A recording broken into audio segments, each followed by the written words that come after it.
1916, 100 feet under Lake Erie's sandy bottom, a gas explosion buried workers digging a 10-foot wide water intake tunnel. 2 rescue teams had already disappeared into the tunnel when Garrett A. Morgan, Cleveland businessman, asked for volunteers to wear the mask he had invented and attempt a third rescue. Only Morgan, his brother Frank, Thomas Clancy, whose supervisor father-in-law had disappeared with an earlier rescue party, and 1 other man volunteered. All other men present declined. Morgan and his invention managed to save 2 men, and they recovered 6 bodies before officials from the U.S. Bureau of Mines stopped further descents into the tunnel. The next day, all 4 Cleveland newspapers devoted their front pages to the tunnel disaster.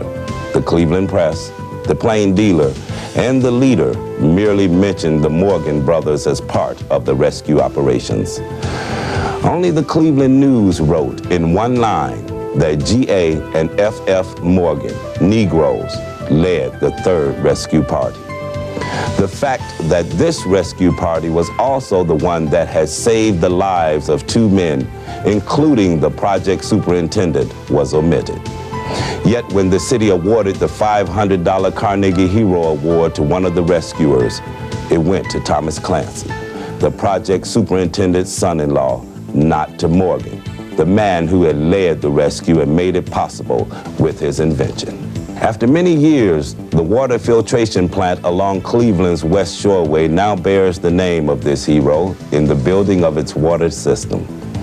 But as was the case with Morgan, the city has been slow in acknowledging the vibrant and vital historical role played by its black citizens.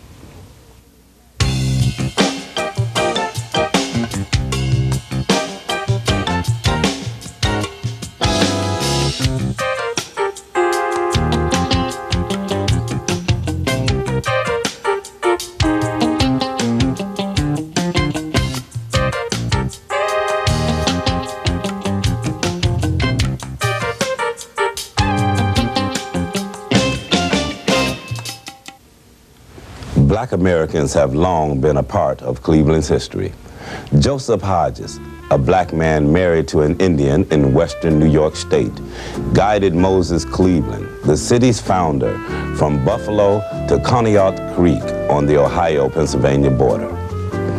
The city's first permanent black settler was George Peake, who arrived in the area with his wife and 2 sons in 1809.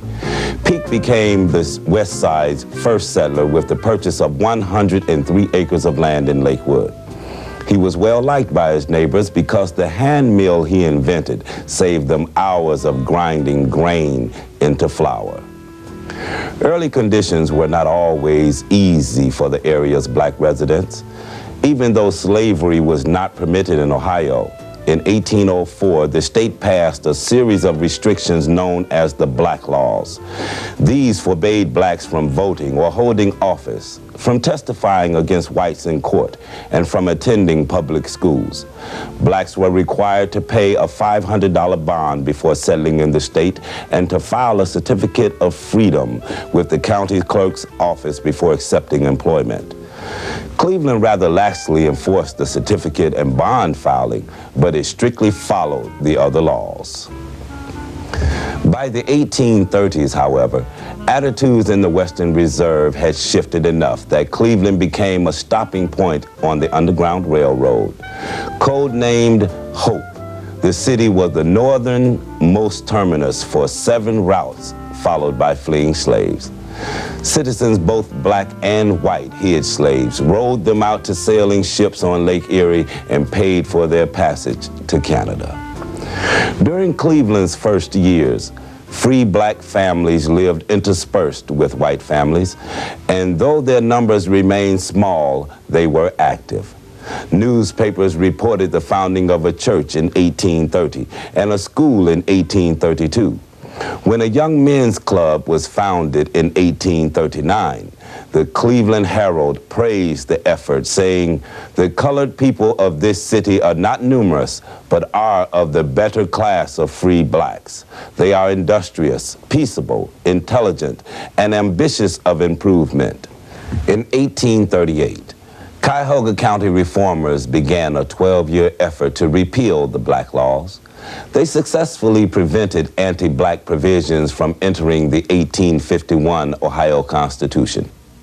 In 1848, 10 years after the founding of Cleveland's first public schools, the city's black children were also allowed to attend in integrated classrooms.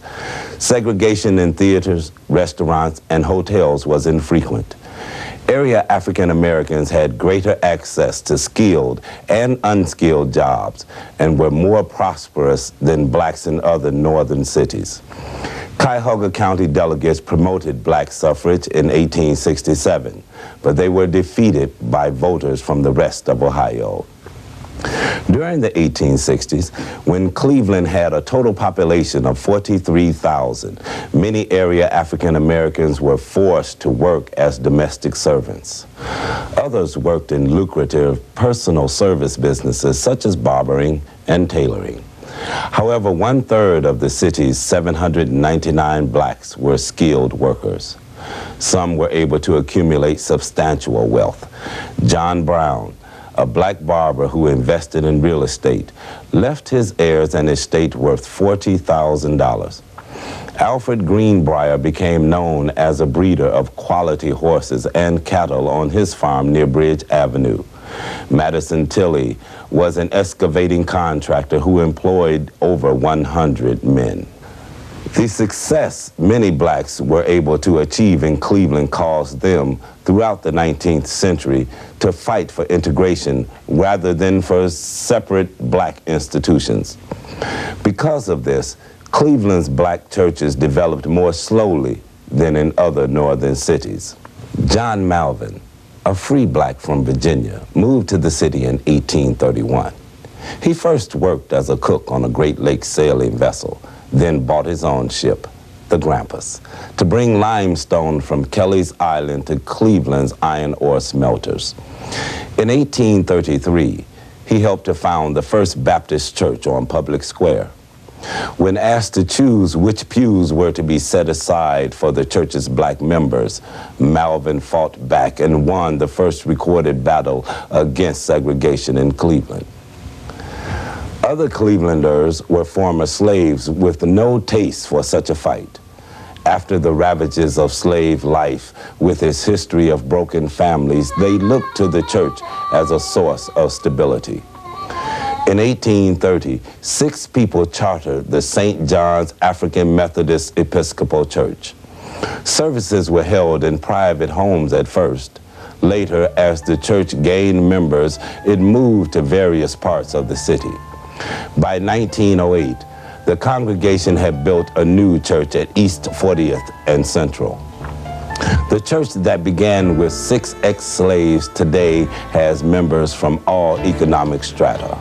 1864 saw the founding of a second black church, Mount Zion Congregational.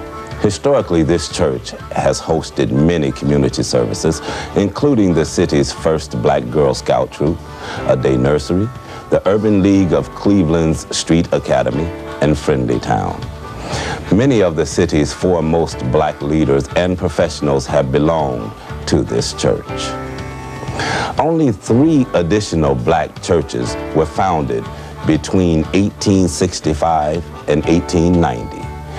But then, as social conditions for African Americans in Cleveland deteriorated, black churchgoers stopped attending white churches, and by 1915, a dozen more black churches had been founded.